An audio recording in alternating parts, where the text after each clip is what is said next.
Monumen Kapal Selam Surabaya. Yuk kita lihat apa saja sih yang ada di dalam wisata Moncastle ini. Yuk.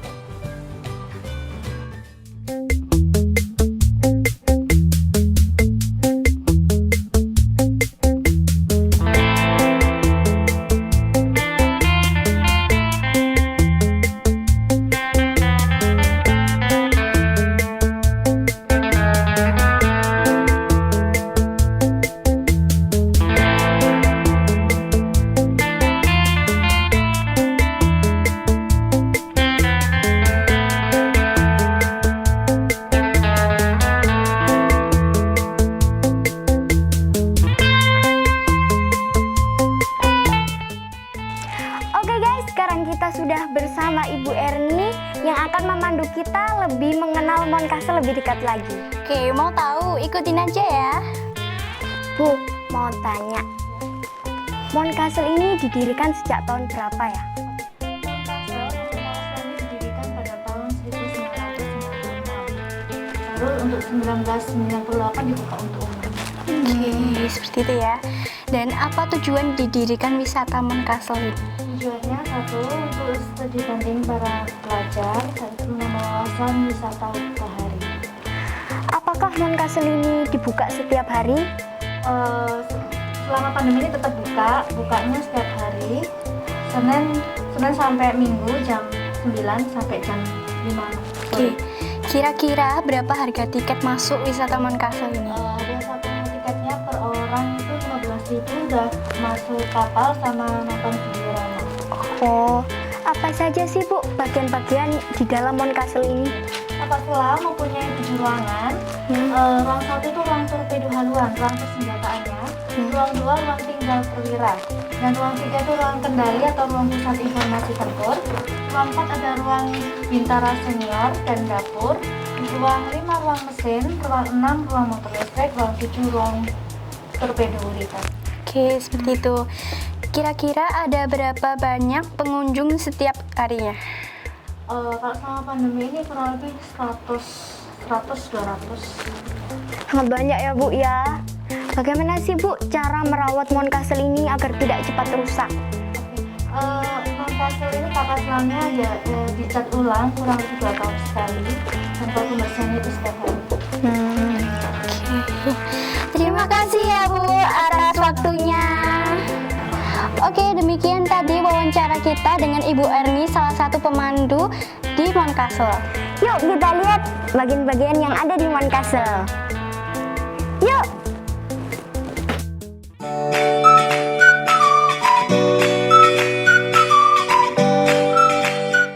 Assalamualaikum Bapak, kami dari tim Serabi ingin Bertanya-tanya tentang Moncastle ini. Waalaikumsalam warahmatullahi wabarakatuh. Serabi yang cantik-cantik. Nama saya Pelda Laut Purnawirawan Wagino. Saya adalah asisten manajer bagian dalam Monumen Kapal Selam. Ada yang bisa saya bantu atau kalian mau bertanya-tanya tentang Monumen Kapal Selam? Iya, kami ingin bertanya-tanya tentang Monumen Kapal Selam. Gak usah rebutan satu persatu. Kalau ini untuk apa Pak? Ini yang sudah kalian lihat menganga kayak mau makan kita, ini namanya peluncur torpedo. Peluncur torpedo. Di dalam Monumen Kapal Selam ini ada 6 peluncur torpedo. Yang 4 ada di hadapan kalian, ini namanya di ruang torpedo haluan. Yang 2 ada di gurita. Fungsi peluncur torpedo yang pertama adalah satu, untuk menembakkan torpedonya itu sendiri. Fungsi ya, untuk menembakkan torpedo itu sendiri. Yang kedua adalah untuk meluncurkan pasukan khusus. Jadi pada saat kapal menyelam dalam kedalaman 15 sampai 20 meter, kita masukkan pasukan khusus dan diluncurkan. Tujuannya untuk orientasi daerah musuh, daerah pantai. Fungsi yang ketiga adalah sebagai tangki imbang pemberat pada saat kapal akan menyelam ataupun timbul, sehingga peluncur torpedo ini bisa diisi air laut. Itu diantara fungsi. peluncur torpedo. Torpedo sendiri itu apa sih, Pak? Torpedo ini termasuk alat senjatanya. Alat senjatanya kapal selam, senjata pamungkasnya kapal selam itu torpedo jenisnya. Tapi dengan sistem rudal, yakni peluru yang dikendalikan. Sehingga pada saat torpedo ini dimasukkan dan ditembakkan, pasti akan mengenai sasaran kapal yang akan ditembak. Kenapa? Karena terintegrasi dengan saluran tembakan komputer yang ada di ruang PIT. Kalau boleh tahu, kapal ini sebenarnya kan di laut. Bagaimana cara mengangkutnya ke daratan? Nah, ini yang pertanyaan 90% ditanyakan oleh wisatawan. Jadi kapal ini dibawa ke sini diproses dengan cara dipotong menjadi 16 bagian. Yang dipotong itu hanya badan kapalnya saja, tetapi peralatan, mesin dan lain sebagainya termasuk peluncur torpedo itu di sistem menggunakan sistem bongkar pasang atau knockdown, sehingga memakan waktu yang sangat luar biasa lamanya. Membuat baru cukup 2 tahun, tapi bongkar pasang ini menjadi hampir 4 tahun gitu. Selain bagian ini, bagian-bagian dari Monkassel ini apa lagi, Pak? Bagian-bagiannya banyak ya. Di kapal selam ini ada beberapa sistem. Ini yang untuk mendukung agar kapal selam itu bisa melaksanakan tugas operasi. Ada sistem air laut, sistem air tawar, sistem penggenangan, ada sistem hidrolik, sistem listrik, sistem bahan bakar, itu ada semuanya. Di samping ada peralatan torpedo itu, ada namanya alat angkat. Alat angkat. Alat angkat itu sebagai matanya kapal selam. Ada antena komunikasi, ada periskop serang, ada periskop nagi, ada radar, ada sonar, ada ISM di situ. Radar itu fungsinya untuk mengetahui objek-objek di atas permukaan. Fungsi pada radar. Sedangkan untuk sonar untuk mengetahui objek-objek yang ada di bawah permukaan.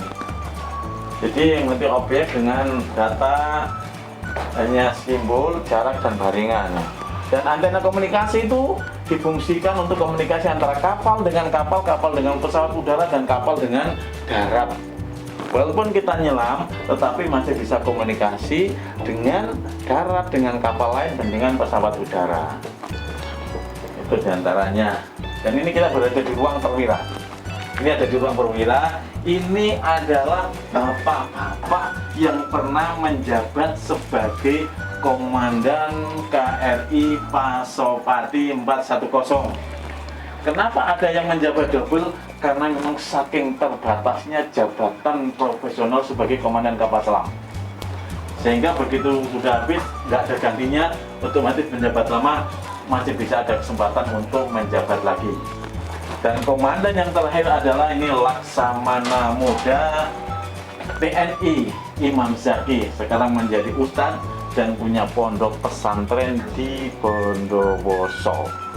Asik nggak? Orang kapal selam itu berakidah yang sangat luar biasa kuatnya dan lurus. Kenapa? Karena begitu dalam laut sudah nggak ada tim tolong kecuali yang nolong siapa tadi?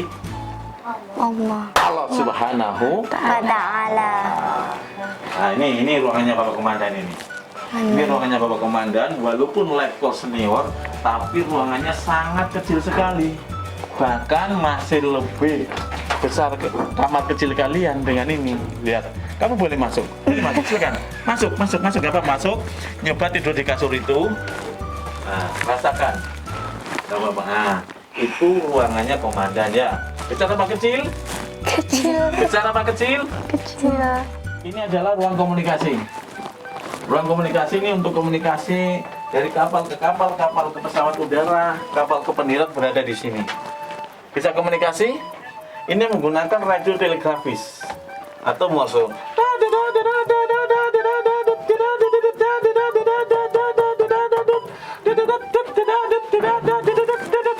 Berbunyi serabi.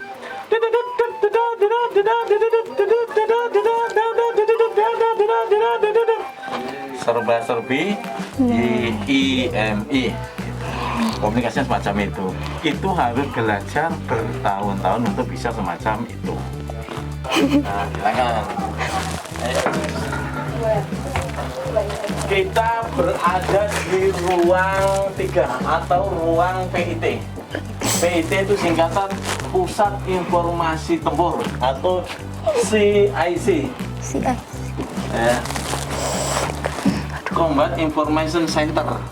Ini pada saat kita melaksanakan tugas, komandan, palaksa, kepala departemen dan perwira seluruh anggota berada di sini dan tidak ada tempat duduk.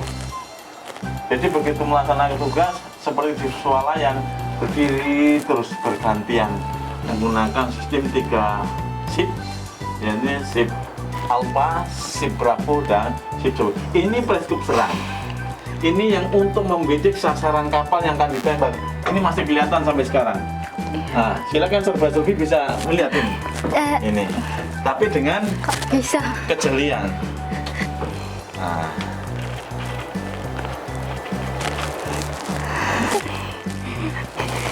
Ya, Amel bisa. Kurang tinggi. Kurang mendekat. Ini adalah snorkel. Tahu snorkel? Tidak. Terlambat. Snorkel itu alat untuk pernapasan udara bebas pada saat kapal menyelam. Kalau bahasa gaul anak-anak sekarang itu, ayo kita snorkeling ke pinggir pantai, nyelam, tapi udaranya udara bebas. Baru tahu? Ya, itu namanya snorkel. Nanti apa ya ibu? Ayo, snorkeling gitu. Snorkeling. Alatnya ini snorkeling. Cuma resikonya besar sekali snorkel itu, karena menggunakan udara isapan yang sangat tinggi sekali, ventilator kapal. Ini ruang sonar, ini ruang sonar, ini ruang radar. Sonar singkatan dari tadi apa? Sound and ringing. Sound Hanya and mendapatkan ring. suara, jarak dan baringan. Nah, ini satu kapal dengan kru 63, kamar kecilnya cuma 1.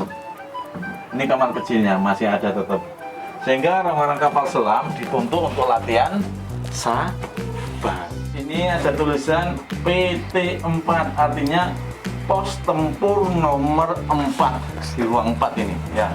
Di ruang 4 ini merupakan ruang tinggal Bintara Tamtama. Jadi ini tempat tidurnya, perhatikan. Di sini terpasang 3 tempat tidur. Ini kasurnya segini, segini, segini. Jadi yang paling atas ini ngepres dengan pipa. Otomatis yang di atas harus orang-orang yang perutnya tipis. Kalau perutnya seperti yang nyoting nggak bisa. Nah ini, jadi tempat tidur di sini bukan hanya tidur, tapi juga termasuk tempat makan untuk melaksanakan tugas-tugas operasi yang direncanakan. Di antaranya ini. Ini adalah pompa hidrolik, ada pompa hidrolik. Dan di situ ada dapur.